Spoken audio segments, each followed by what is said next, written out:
Praise the lord. హల్లెలూయా. యేసుక్రీస్తు నామం నా శ్రోతలందరికీ వందనాలు. దేవుడు మనకిచ్చిన అవకాశాన్ని బట్టి దేవునికి వందనాలు చెప్పుకుందాం. చిన్న ప్రార్థన చేసుకుందాం. దయామయుడ యేసునాయన స్తోత్రం ప్రభా. తండ్రి, ఈ రోజున వాక్యం ధ్యానించుకోవడానికి మాకు ఇచ్చిన తరుణాన్ని బట్టి మీకు స్తోత్రం నాయన. నేనేం మాట్లాడాలో మీరే మాట్లాడమని, నన్ను బోరుగా మాత్రమే వాడుకోమని యేసుక్రీస్తు నామమున వేడుకొంచున్నాను తండ్రి. ఆమేన్. ఈరోజు రోమపత్రికలో 8వ అధ్యాయం. ఇది బైబిల్లో అంతట్లో బెస్ట్ చాప్టర్ అన్నమాట.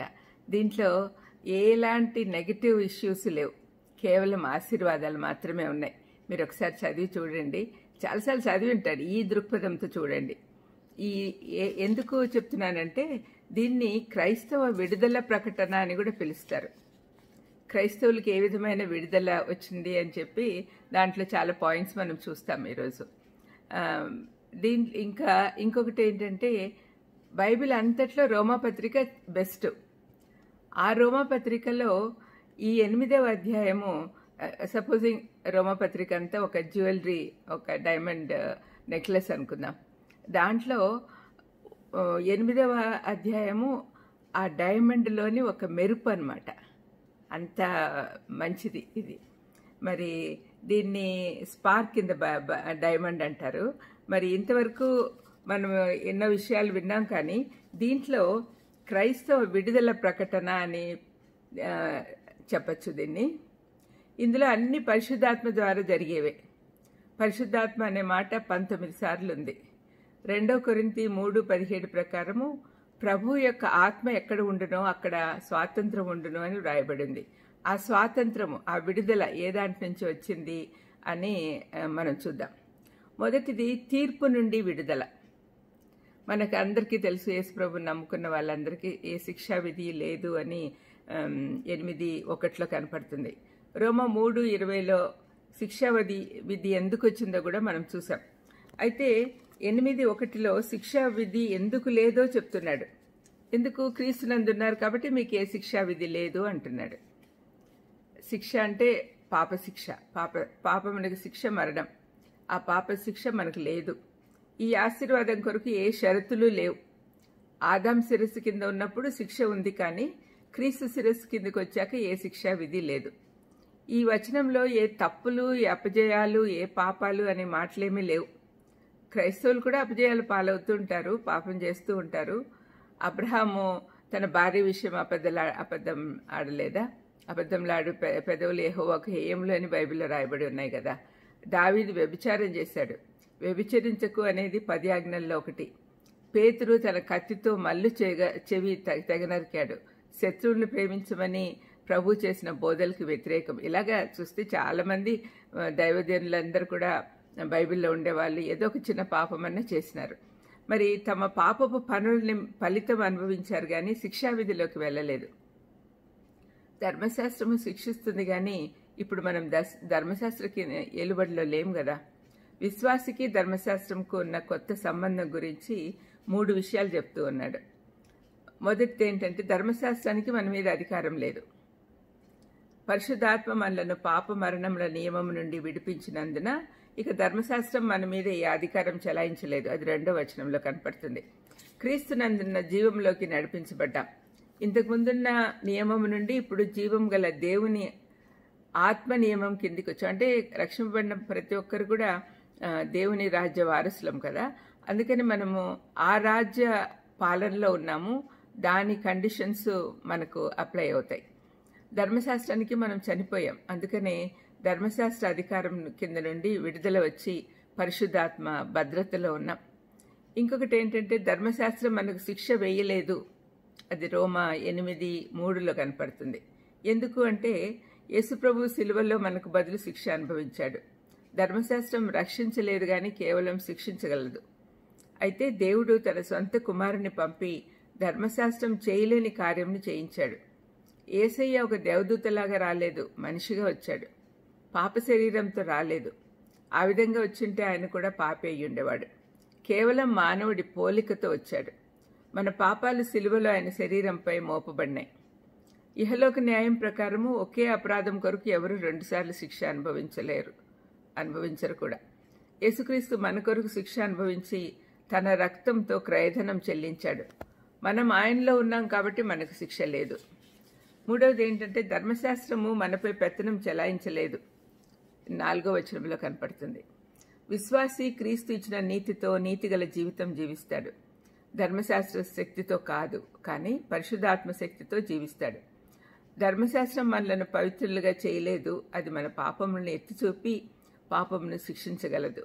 కానీ మనలో ఉన్న పరిశుద్ధాత్ముడు దేవుని చిత్త ప్రకారము విధేయతతో జీవించుటకు సహాయం చేస్తాడు. దేవుడు మన నుంచి కోరే నీతి పరిశుద్ధాత్మ శక్తి ద్వారా నెరవేరింది. అందుకే పరిశుద్ధాత్మ ద్వారా మనకు జీవము, స్వాతంత్రము, ఆనందము లభిస్తాయి. ఫిలిప్పి 2:13లో మీరు ఇచ్చయించుటకును కార్యసిద్ధి కలుగు చేసుకున్నటకును తన దయా సంకల్పం నెరవేరుటకై మీలో కార్యసిద్ధి కలుగు చేయవాడు దేవుడే అని పౌలు అంటూ ఉన్నాడు. మొదటి పాయింట్ ఏమని చూసుకున్నాం? ఏ దాని నుంచి విడుదల? పాప శిక్ష నుంచి విడుదల. మనకి ఏ శిక్షా విధి లేదు క్రీస్తునందున్న వారికి. అది మొదటి వచనం నుంచి 4వ వచనం వరకు చూసాము. ఇప్పుడు రెండవది అపజయం నుండి విడుదల. దయచేసి బైబిల్స్ తెరిచిపెట్టుకుంటే మీకు ఇంకా బాగా అర్థమవుతుంది. 8వ అధ్యాయం తెరిచి ఉంచుకోండి. ఇప్పుడు 1 నుంచి 4 వరకు చెప్పాను. 5 నుంచి 17 వరకు చూస్తే ఇక మనకు ఏ బాకీ లేదు. అంత బాకీ అంతా తీర్చేశాడు యేసయ్య. అందుకని మనకు ఏ శిక్షా విధి లేదు, ఏ ఆబ్లిగేషన్స్ లేవు. 12వ వచనము, కాబట్టి సహోదరులారా, శరీరానుసారంగా ప్రవర్తించుటకు మనం శరీరమునకు రుణస్థులం కాదు అంటున్నాడు. ఈ వాక్య భాగంలో 2 రకాల మనుషులను గురించి ప్రస్తావిస్తూ ఉన్నాడు. ఆత్మ స్వభావం కలవారు, శరీర స్వభావం కలవారు. పౌలు ఈ విషయం ఎన్నోసార్లు డిస్కస్ చేశాడు తన పత్రికలలో. రక్షణ పొందని వారు, పొందినవారు, వీరికి 4 తేడాలున్నాయి. 5వ వచనం చూడండి. వారు కొందరు శరీరానుసారులుగా ఉంటారు, కొందరు ఆత్మానుసారులుగా ఉంటారు. శరీరానుసారులు ఆత్మను కలిగి ఉండరు, వారు శరీరం కొరకే జీవిస్తారు, శరీరంను తృప్తిపరచుటకే పనిచేస్తారు. అయితే ఆత్మానుసారులు ఆత్మను కలిగి ఉండి కొత్త జీవితం జీవిస్తారు, ఆత్మ సంబంధమైన విషయాలపైనే కేంద్రీకరిస్తారు. శరీరానుసారులు మంచి పనులేమీ చెయ్యరని కాదు, కానీ వీరిరువురి జీవితాలు వేరుగా ఉంటాయి. రెండవ తేడా ఏంటంటే 6వ వచనం, మరణం ఉంటుంది, జీవం ఉంటుంది. జీవం ఎవరిలో ఉంటుంది? ఆత్మానుసారులలో ఉంటుంది. మరణమేమో శారీరకంగా జీవించే వాళ్ళకు ఉంటుంది. 3వ తేడా ఏంటంటే 7వ వచనంలో, ఆత్మానుసారులు దేవునితో సమాధానం కలిగి ఉంటారు, శరీరానుసారులు దేవునితో యుద్ధం చేస్తూ ఉంటారు. 7వ అధ్యాయంలో మనం దీని గురించి చూడొచ్చు. యెషయా 48:22లో చెడ్డవారికి సమాధానం ఉండదు అని ప్రవక్త ప్రవచిస్తూ ఉన్నాడు. ఇంకా 4వ తేడా ఏంటంటే 8వ వచనం, తనను తాను సంతోషపరచుకొనుట శరీరానుసారులకు అలవాటు, దేవుణ్ణి సంతోషపెట్టుట ఆత్మానుసారులకు అలవాటు. పాపమునకు మూలం స్వార్థం, నేను నా కొరకు అంటూ ఉంటారు శరీరానుసారులు, కానీ దేవుని కొరకు, దేవుని చిత్తము అని ఆత్మానుసారులు అంటారు. ఎప్పుడు స్వప్రయోజనం విచారించుకుంటూ ఉంటారు శరీరానుసారులు. ఇది మానవుని నీచ స్థితి. అయితే ఆత్మానుసారులు ఎప్పుడు దేవుని చిత్త ప్రకారం జీవిస్తూ ఆయన్ను సంతోషపెడతారు. ఇది తేడాలు మనం గమనించాలి. 9 నుంచి 11 వచనాలు, మారు మనసు గుర్తైన పరిశుద్ధాత్మ నీలో ఉంది అని పౌలు చెప్తూ, ఎవడైనను క్రీస్తు ఆత్మ లేనివాడైతే వాడాయన వాడు కాదు. క్రీస్తు మీలో ఉన్న ఎడల మీ శరీరం పాపం విషయమై మృతి చెందింది, కానీ మీ ఆత్మ నీతి విషయమై జీవం కలిగి ఉంది అంటున్నాడు.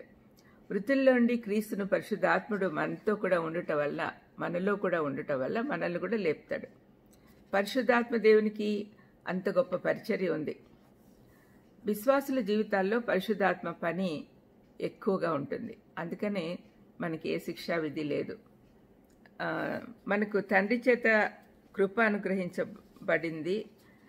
అయితే ఈ రక్షణ అనేది శాశ్వతము అనే విషయం కూడా మనం గుర్తించాలి. హెబ్రీ పత్రికలో రక్షణ కాపాడుకోండి అని ఒక మాట అంటాడు హెబ్రీ పత్రికాకారుడు. దాన్ని పట్టుకుని రక్షణ శాశ్వతం కాదు, జాగ్రత్తగా ఉండాలి అని అంటారు. కానీ రక్షణ శాశ్వతము అని 2 వచనాలు మీకు చూపిస్తాను. యోహాను 6:63లో, తండ్రి చేత వానికి కృప అనుగ్రహించబడకుంటే ఎవడునూ నా యొద్దకు రాలేడు అని యేసయ్య అంటున్నాడు. యోహాను 8:51లో, ఒకడు నా మాటలు గైకొన్న ఎడల వాడెన్నడును మరణం పొందడని మీతో నిశ్చయంగా చెప్తున్నాను అని ప్రభు చెప్తున్నాడు. ఇలాంటి వాక్యాలు ఉన్నందున చాలా ఉన్నాయి. మనం రక్షణ శాశ్వతమని తెలుసుకోవచ్చు. రక్షణ పొందిన వారు కూడా పాపం చేస్తారు కదా, మరి వారు కూడా పరలోకానికి పోతారా అని కొందరు అడుగుతూ ఉంటారు. వారు పరలోకానికి పోతారు, కానీ చేసిన తప్పుకు ఇక్కడే శిక్ష అనుభవించాల్సిందే. ఉదాహరణకు దావీదు దేవుని హృదయానుసారుడు, కానీ అతను చేసిన వ్యభిచారము, హత్య అనే పాపాల వల్ల 3 కుమారులను పోగొట్టుకున్నాడు. జీవితంలో సమాధానం లేకుండా జీవించాడు, కానీ నిత్య జీవానికి వెళ్ళాడు కదా. యాకోబు తన తండ్రిని అన్నను మోసగించాడు, తాను కూడా తన మామతో మోసగించబడ్డాడు. ఈ విధంగా అనేక ఉదాహరణలు ఉన్నాయి. మరి ఈ విషయం మనం గుర్తుపెట్టుకోవాలి. మరి రోమా 8:12 వస్తే ఇక్కడ పౌలు శరీరానుసారంగా ప్రవర్తించుటకు మనం శరీరమునకు రుణస్థులం కాము అంటున్నాడు. మనం విమోచించబడిన వారం కాబట్టి ఇకపై మనము బానిసల సంతలో ఉంచబడిన బానిసలం కాదు. యేసుప్రభు క్రయధనం చెల్లించి మనల్ని కొన్నాడు. ఆయన బిడ్డలం మనం. మనల్ని ఎవరు ఏం చేయలేరు. దేవుడు మనలను కొని బయటికి తీసుకొచ్చి స్వాతంత్రం ఇచ్చాడు. పరిశుద్ధాత్మ దేవునికి మనలను మనం అప్పగించుకున్నప్పుడు ఆయన మనలను రూపాంతరపరుస్తూ ఉన్నాడు. నూతన సృష్టి గావించుతున్నాడు. దేవుని సారూప్యంలోనికి మారటలో పరిశుద్ధాత్మ మనకు సహాయం చేస్తూ ఉన్నాడు. 14వ వచనంలో దేవుని ఆత్మ చేత ఎందరు నడిపించబడుతురో వారందరూ దేవుని కుమారులయ్యుందరు అని అన్నాడు. ఇక్కడ ఒక విషయం మనం గమనించాలి. పిల్లలు అంటం లేదు, కుమారులు అంటున్నాడు. పిల్లలు అంటే చిన్నపిల్లలకి ఏ హక్కులు ఉండవు. వాళ్ళు పనోళ్ళ దగ్గర ఉంటారు. పనోళ్ళకి ఇచ్చినంత విలువ కంటే ఎక్కువ ఇయ్యరు పిల్లలకి. అంటే వాళ్ళ మాటలు వినరు, వాళ్ళకి ఏ హక్కు ఉండదు, ఎందుకంటే వాళ్ళకి జ్ఞానం ఉండదు కాబట్టి. కానీ కుమారులు అంటే గ్రోనప్ చిల్డ్రన్, అడల్ట్ చిల్డ్రన్, వాళ్ళకి అన్ని హక్కులు ఉంటాయి. కుమారత్వము మనకి ఇస్తున్నాడు దేవుడు. మనం విశ్వసించి పొందుకోవాలి. మనం ఇంకా భయపడే పని లేదు, ఎందుకంటే మనము దాస్యపు ఆత్మను పొందలేదు, కానీ దత్తపుత్ర ఆత్మను పొందితిరి అని పౌలు చెప్తున్నాడు. ఈ ఆత్మ కలిగిన వారే మనం అబ్బా తండ్రి అని మొరపెట్టుకొని ఉన్నాము అని పౌలు అంటున్నాడు. ఆనాటి గ్రీకు రోమియోలలో ఎవరికైనా పిల్లలు లేకుంటే దత్తత తీసుకునేవాళ్ళు.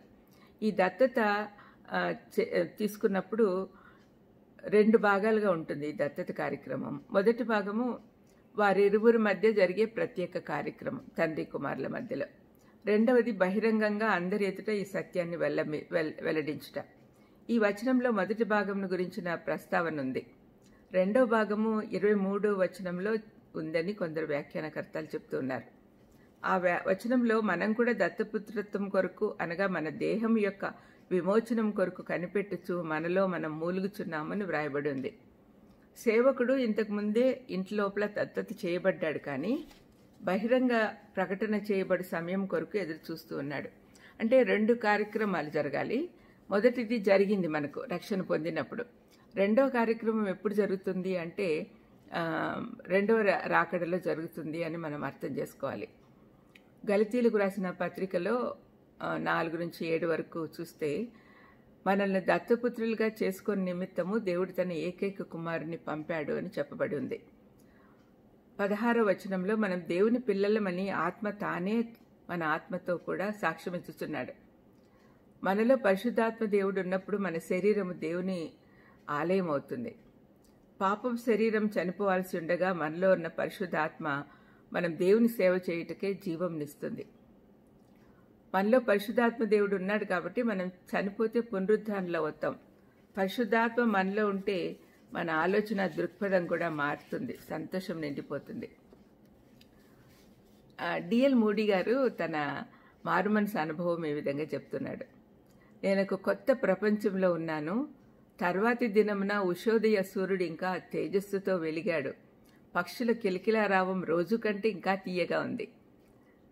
పాత వృక్షాల ఆకులు కొమ్మలు ఆనందంతో ఊగాయి. ఇంకా సృష్టి యావత్తు శాంతి సమాధానాలతో నిండి ఉన్నట్టుగా ఉంది అని అంటున్నాడు. అంటే క్రీస్తులో సమృద్ధి జీవము ఉన్నాయని మనం అర్థం చేసుకోవాలి. రోమా 8:12-17 వరకు ఇప్పుడు మనం చూసుకున్నాము. మనం ఆత్మచేత నడిపించబడుతున్నాము అని మంచి స్థితిని గురించి మనకు చెప్పాడు. మనలో దేవుడు తన ఎనలేని ప్రేమను బట్టి పరిశుద్ధాత్మ దేవుని ఉంచాడు. కానీ మనం ఆయన్ని కలిగి ఉండాలి. మనం అంగీకరిస్తేనే ఆయన మనలో కార్యం చేసి మనకు రావాల్సిన ఆశీర్వాదాలన్నీ వచ్చేట్లు చేస్తాడు. మనం శరీరములకు రుణస్థులం కాము అని పౌలు చెప్పాడు కదా. శరీరానుసారులుగా ఉన్నంత వరకు మనకు కష్టాలే వచ్చాయి. మనం ఇప్పుడు పరిశుద్ధాత్మ దేవునికి రుణపడి ఉన్నాం. ఎందుకంటే ఆయన మనల్ని ఒప్పింపజేసి క్రీస్తును ప్రత్యక్షపరిచి ఆయన ద్వారా మనకు సమృద్ధి జీవం వచ్చేటట్టు చేశాడు. పరిశుద్ధాత్మ మన జీవానికి ఆత్మ కాబట్టి క్రీస్తుకు విధేయత చూపుటలో క్రీస్తు సారూప్యంలోనికి మారుటకు శక్తినిస్తాడు. పరిశుద్ధాత్మ దేవునికి శారీరక క్రియలను చంపు శక్తి కూడా ఉంది. మనలో ఉన్న చెడును చంపి ఆత్మానుసారులుగా చేస్తాడు. మనకు 14-17 వచనాల్లో ఆయన దత్తత చేసే ఆత్మ అయి ఉన్నాడు అని చెప్తున్నాడు. పిల్లలుగా ఉన్నప్పుడు సంపద అనుభవించలేము, కానీ కుమారులుగా ఉన్నప్పుడు అన్నీ అనుభవించవచ్చు. మనం ఆత్మీయ సంపదను అనుభవించవచ్చు. క్రీస్తుతోటి వారసులంగా తండ్రి చేసుకున్నాడు. ఇవన్నీ నిజమా? ఇంత గొప్ప భాగ్యం కలిగజేసిన ఆ ప్రేమగల తండ్రిని మనం పూర్ణ మనసుతో పూర్ణ ఆత్మతో సేవించాలని వినే వాళ్ళందరికీ అనిపిస్తుంది కదా. ఇంత గొప్ప దేవుణ్ణి మనం కలిగి ఉన్నందుకు మనం ధన్యులం. 3వది చూద్దాం. నిరుత్సాహం నుండి విడుదల. అందరూ నిరుత్సాహపడుతూనే ఉంటారు ఏదో ఒక దానికోసం. 18-30 వచనాలు ఇదే కనపడుతుంది. ఆశాభంగం లేదు. ఈ భాగంలో పౌలు శ్రమలు బాధల గురించి చెప్తూ ఉన్నాడు.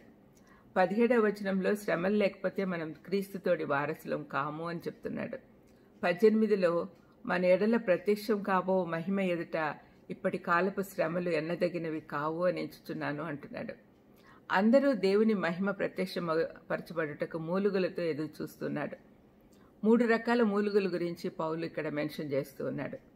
ఫస్ట్ది 18-22 వరకు సృష్టి మూలుగు. సృష్టి శపించబడింది కదా. ఆదాం పాపం చేసినప్పుడు సృష్టి శపించబడింది. ఆనాటి నుంచి ఈనాటి వరకు ఈ కొత్త సృష్టి కోసము రాబో మహిమ, అంటే తనకి శ్రమలు ఎప్పుడు తగ్గిపోతాయా అని సృష్టి కూడా మూలుగులతో ఎదురు చూస్తూ ఉందంట. విశ్వాసుల మూలుగులు 2వది 23-25 వరకు. ఆత్మ యొక్క ప్రథమ ఫలములు అనుభవించిన మనము రాబో మహిమను పొందుటకు ఎదురు చూస్తూ మూలుగుచూ ఉన్నాం. మనకి ఎన్నో శ్రమలు వచ్చినప్పుడు చాలా బాధపడుతూ ఉంటాం. కానీ మనం గుర్తుపెట్టుకోవాల్సింది, ఈ శ్రమలు ఎన్నదగినవే కాదు. మనకు వచ్చే మహిమ ముందు ఈ శ్రమలు అసలు పట్టించుకునే అవసరమే లేదు. ఇంకొక మూలుగు ఏంటంటే పరిశుద్ధాత్మని మూలుగు. మనం సరిగా ప్రార్థన చేయలేకపోతే పరిశుద్ధాత్మ దేవుడు 25-30 వరకు చదవండి. తన ప్రజల శ్రమలను చూసి దేవుడు బాధపడుతున్నాడు. యేసయ్య కూడా ఏడ్చాడు. మన బలహీనతలను చూసి పరిశుద్ధాత్మ మూలుగుచున్నాడు.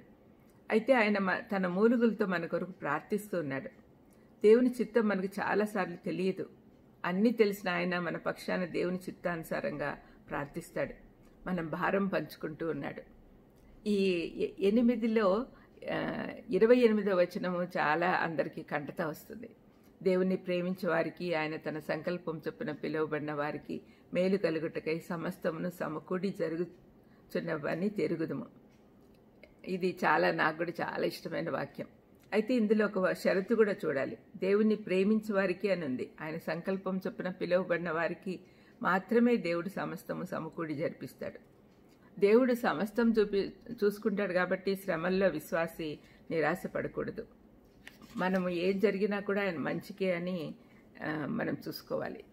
ఇక్కడ ఏర్పరచబడిన వారు అంటే మరి దాని గురించి అయితే మనల్ని ఎట్లా ఏర్పరచుకుంటే మనల్ని చూసుకుంటాడులే, మనం ఏం పెద్ద బాధపడిన అవసరం లేదు అని 28-30 వరకు ఉన్న వాక్య భాగాన్ని సరిగా అర్థం చేసుకోవట్లేదు.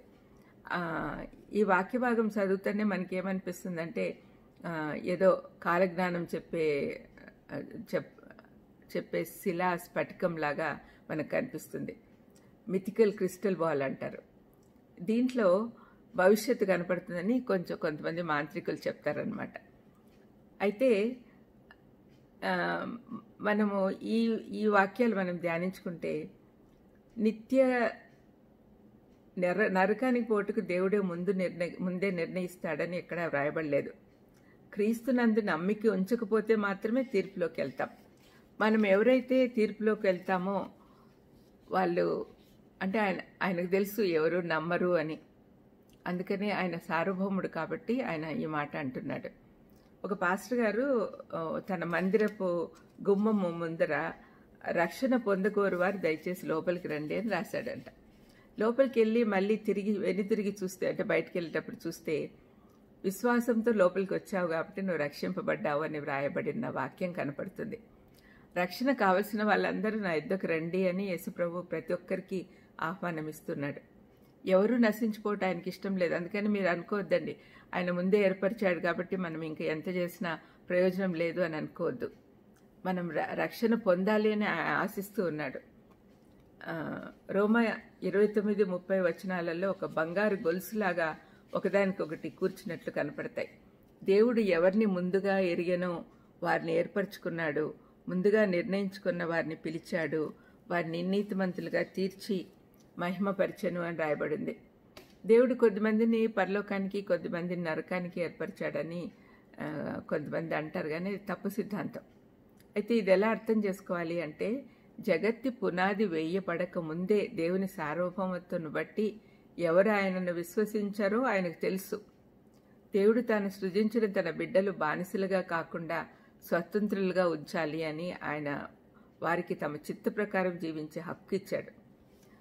అంటే సెల్ఫ్ విల్, అంటే మీరందరూ కూడా బానిసలు కాదు, మీ సొంత చిత్తం ఉంది, స్వచిత్తము అంటారు కదా, సెల్ఫ్ విల్. మరి దాన్ని ఇచ్చాడు. దాన్ని మనము దేవుని చిత్త ప్రకారము, దేవుని చిత్తానికి అప్పగించుకుంటే మనం తప్పనిసరిగా రక్షణలోకి వస్తాం. ఒకటి మాత్రం మనం అర్థం చేసుకోవాలి, దేవుడు అందరినీ పిలుస్తూ ఉన్నాడు. పిలుపును అంగీకరించిన వాడిని నీతిమంతులుగా తీర్చి మహిమపరుస్తాడు. విశ్వాసి రక్షింపబడగానే క్రీస్తులో మహిమపరచబడినాడు, కానీ ఆ మహిమ రెండవ రాకడ సమయంలో ప్రత్యక్షపరచబడుతుంది. క్రీస్తు మహిమలో పాలివారమైన మనము నిరాశపడకూడదు. దేవుడు తన కుమారుని సారూప్యంలోనికి మార్చాలనుకున్న వారిని పూర్తిగా తెలుసుకుంటాడు. ఎరుగుట అంటే అదే అర్థం చేసుకోవాలి. ముందుగా నిర్ణయించుకోవడము అంటే ఆయన మన సంగతి తెలుసు కాబట్టి ఆయనకు అర్థమవుతుంది. ఇది అర్థం చేసుకోలేక చాలా కష్టపడుతుంటారు. అందుకనే బైబిల్లో పౌలు ఒక మంచి ప్రార్థన, ఆయన ప్రేమ ఎత్తు లోతు అన్నీ తెలుసుకోవాలి, లోతు ఎత్తు పొడుగు వెడల్పు అన్నీ తెలుసుకోవాలని మన కోసం ప్రార్థన చేశాడు. 4వది భయం నుండి విడుదల. మనకి ఎప్పుడు భయపడుతూనే ఉంటాం కదా, భయం నుండి విడుదల ఎట్లనో చెప్తూ ఉన్నాడు 31-39 వచనాలు. దీంట్లో ఒక గొప్ప వచనం ఉందండి. దేవుడు మన పక్షమున నుండగా మనకు విరోధి ఎవడు, 31వ వచనంలో. ఇది బెస్ట్ అనిపిస్తుంది నాకైతే. తన సొంత కుమారుని ఇవ్వడానికి వెనుదీయని వాడు ఇంకేమి ఇవ్వడానికైనా వెనుదీస్తాడా అనే మాట కూడా ఉంది. ఈ వచనం, ఈ భాగం చాలా బాగుంటుంది. 31-39 వచనాల్లో ఒక నూతన నిర్ధారణ ఇస్తున్నాడు పౌలు. ఎవరూ మనల్ని దేవుని నుండి విడదీయలేరు. ఈ భాగంలో దేవుడు మనకిచ్చిన భద్రతను బట్టి స్తుతించుట చూడగలం. 31వ వచనంలో ఇక చెప్పడానికి ఏం లేదు. అది దేవుడు మన పక్షాన ఉంటే మనకు విరోధి ఎవడు. అన్ని సిద్ధాంతాలన్నింటినీ క్లుప్తపరిచి చెప్తూ ఉన్నాడు. ఇక్కడ 4 ప్రశ్నలు ఉన్నాయి. సకల లోకానికి తీర్పు తీర్చే అత్యున్నత న్యాయమూర్తి మన పక్షాన ఉంటే మనకు భయం ఏంటి అంటున్నాడు. యెషయా ప్రవక్త ఇదే మాట యెషయా 50:9 అంటున్నాడు. ప్రభువు యెహోవా నాకు సహాయం చేయును, నా మీద నేరస్థాపన చేయువాడెవడు. ఈ మాట విశ్వాసులు ఎంత ధైర్యం నింపుతుందో ఒకసారి ఆలోచించండి. రెండవది, నాతో వ్యాజ్యమాడువాడెవడు. ఈ మాట కూడా యెషయా 50:8 మనకు కనపడుతుంది. నన్ను నీతిమంతునిగా ఎంచువాడు ఆసనుడై ఉన్నాడు, నాతో వ్యాజ్యమాడి వాడెవడు. ఆయన మన పక్షాన్ని యుద్ధం చేస్తుంటే మనతో ఎవరు కొట్లాడతారండి అని అట్లా విశ్వాసులకు ధైర్యం రావాలి. మూడవది ఏంటంటే, నాకు శిక్ష విధించువాడెవడు. యెషయా 57లో ప్రభువు యెహోవా నాకు సహాయం చేయువాడు అని చూడగలం. పరమదేవుడే మనకు సహాయకర్తగా ఉన్నప్పుడు ఇక మనకు శిక్ష విధించడానికి ఎవరికి ధైర్యం ఉంటుంది. 4వ ప్రశ్న చూడండి, క్రీస్తు ప్రేమ నుండి మనల్ని ఎడబాపు వాడెవడు. పౌలు యెషయా గ్రంథము 50-53 అధ్యాయాల నుండి చాలా వచన భాగాలు తీసుకున్నాడు. వీటిని సేవక గీతాలని కూడా అంటారు. రోమ 8:32లో మాటలు మనకి చాలా ఆదరణిస్తాయి. తన సొంత కుమారుని అనుగ్రహించుటకు వెనుక తీయక మన అందరి కొరకు ఆయన అప్పగించిన వాడు ఆయనతో పాటు సమస్తమును మనకి ఎందుకు అనుగ్రహించడు? ఈ మాటలు దయచేసి అందరూ గుర్తు చేసుకోండి. ఎంత ఆదరణ ఇస్తాయో. ఎవరైనా తన సొంత కుమారుని ఇస్తారండి? మన దేవుడు ఇచ్చాడు. మరి అలాంటప్పుడు మనకు ఇంకేమన్నా అడిగితే ఇవ్వకుండా ఉంటాడా? ఒకసారి ఆలోచించండి, మన మీద ఎంత ప్రేమ ఉంది ఆయనకు. యేసుప్రభుతో పోలిస్తే రక్షణ లెక్కలోంది కాదు. కాశ్మీర్లో ఒక మంత్రి గారి కుమార్తెను విడిపించుటకై ఒక భయంకరమైన ఉగ్రవాదిని వదిలేశారు చాలా కాలం కిందట. ఇహలోకంలో మన చుట్టూ ఉన్న ప్రపంచంలో ఏ తల్లిదండ్రులైనా తమ పిల్లల్ని కాపాడుటకు ఏమైనా చేస్తారు. కానీ ఏ యోగ్యత లేని మన కొరకు దేవుడు తన ఏకైక కుమారుని బలిగా ఇచ్చాడు. అన్నింటికంటే విలువైన కుమారుని ప్రాణం ఇవ్వగలిగే దేవుడు మనకున్నాడు. మనకి ఇంకేమైనా ఇవ్వగలడు అనే నిశ్చయత మనకుంటే ఇక దేనికి భయపడిన అవసరం లేదు. 34వ వచనంలో మన కొరకు శిక్ష అనుభవించి మనల్ని నీతిమంతులుగా తీర్చిన దేవుడు మృతుల్లో నుండి లేచి తండ్రి కుడిపార్శ్వమున కూర్చొని మన కొరకు విజ్ఞాపనలు చేస్తూ ఉన్నాడు. ఇటువంటి క్రీస్తు మన పక్షాన ఉన్నప్పుడు ఆయన ప్రేమ నుండి మనల్ని ఎవరూ దూరం చేయలేరు అని చెప్పడానికి 7 సంగతులు చెప్తున్నాడు. 7 అనేది సంపూర్ణ సంఖ్య కాబట్టి ఏది మనల్ని వేరు చేయలేదు అని ఖచ్చితంగా చెప్తూ ఉన్నాడు. 35వ వచనంలో 7 విషయాలు ప్రస్తావిస్తూ ఉన్నాడు. శ్రమ, బాధ, హింస, కరువు, వస్త్రహీనత, ఉపద్రవము, ఖడ్గము. ఇవేమీ మనల్ని దేవుని నుండి దూరపరచలేవు అని పౌలు అంటున్నాడు. పౌలు తాను క్రీస్తు కొరకు పడిన బాధలు జ్ఞాపకం చేసుకొని ఉండొచ్చు. 2 కొరింథీయులు 11:23-27 వరకు చదవండి. అన్ని పౌలు పడిన శ్రమలన్నీ చెప్పబడి ఉన్నాయి. ఇన్ని శ్రమలు పడినా యేసు ప్రేమ పౌలును కట్టిపడేసింది. రక్షణ మనం సంపాదించుకోలేదు కాబట్టి పోగొట్టుకోలేం. అపవాది నేరారోపణ చేయటకు సిద్ధంగా ఉన్నాడు, కానీ మనం క్రీస్తులో నీతిమంతులుగా ఉన్నాం. మనం దేవునిచే ఎన్నుకొనబడిన వారం. ఆయనే మనల్ని నీతిమంతులుగా చేశాడు కాబట్టి ఇక తప్పులు పట్టడు. క్రీస్తు మనల్ని ప్రేమిస్తున్నాడు. మనం ఎప్పుడైనా ఆయనను వదిలినా ఆయన మనలను వదలడు. మనల్ని విజయులుగా చేసి శక్తినిస్తాడు. ఇక చివరిగా 38-39లో భద్రతను గురించి దేవుణ్ణి స్తుతిస్తూ ఈ లోకంలో ఏది మనల్ని క్రీస్తు యేసునందలి ప్రేమ నుండి దేవుని ప్రేమ నుండి ఎడబాయ నేరవు అని మరొకసారి రూఢిగా చెప్తూ ఉన్నాడు. మరి యేసుక్రీస్తు ప్రభు పట్ల మనకున్న స్థిరమైన ప్రేమను పౌలు వ్యక్తపరుస్తున్నాడు. మరణమైనను జీవమైనను జీవితంలోని ఆది అంతం. అది అంటే మరణము, జీవం, ఆది అంతం. దేవదూతులైన ప్రధానులైతను అంటే సైన్యంలో అతి శక్తిమంతులు, తక్కువ వారు, ఎక్స్ట్రీమిటీస్ అన్నమాట. అవన్నీ చూపిస్తున్నాడు. ఈ అధ్యాయం ధ్యానిస్తూ ఉంటే క్రైస్తవుడు సంపూర్ణంగా విజయుడని తెలుస్తుంది. క్రీస్తు మన కొరకు చనిపోయి మనకు నీతినిచ్చాడు కాబట్టి మనకు తీర్పు నుండి విడుదల లభించింది. ఆయన మన కొరకు తిరిగి వస్తున్నాడు కాబట్టి అసంతృప్తి నుండి విడుదల లభించింది. ఆయన నుండి మనల్ని ఎవరూ వేరు చేయలేరు కాబట్టి ఆయన మన కోసం విజ్ఞాపనలు చేస్తున్నాడు కాబట్టి భయం ఉండదు. భయం నుండి విడుదల. ఇంత గొప్ప భద్రతనిచ్చిన దేవదేవుణ్ణి స్తుతిస్తూ ఆరాధిస్తూ ఉందాం. చిన్న ప్రార్థన చేసుకుందాం. దయమేడ ఇంత గొప్ప విషయాలు మాకు బోధించి తండ్రి మాకు నిశ్చయిత ఇచ్చారు నాయన. మీకు స్తోత్రం తండ్రి. ఈ అధ్యాయాన్ని పదే పదే చదువుకుంటూ మా జీవితంలో ఏ శ్రమలు వచ్చినా కూడా భయపడకుండా ముందుకు సాగేదానికి మాకు సహాయం చేయమని యేసుక్రీస్తు నామమున వేడుకొంచున్నాను తండ్రి. ఆమెన్. God bless you.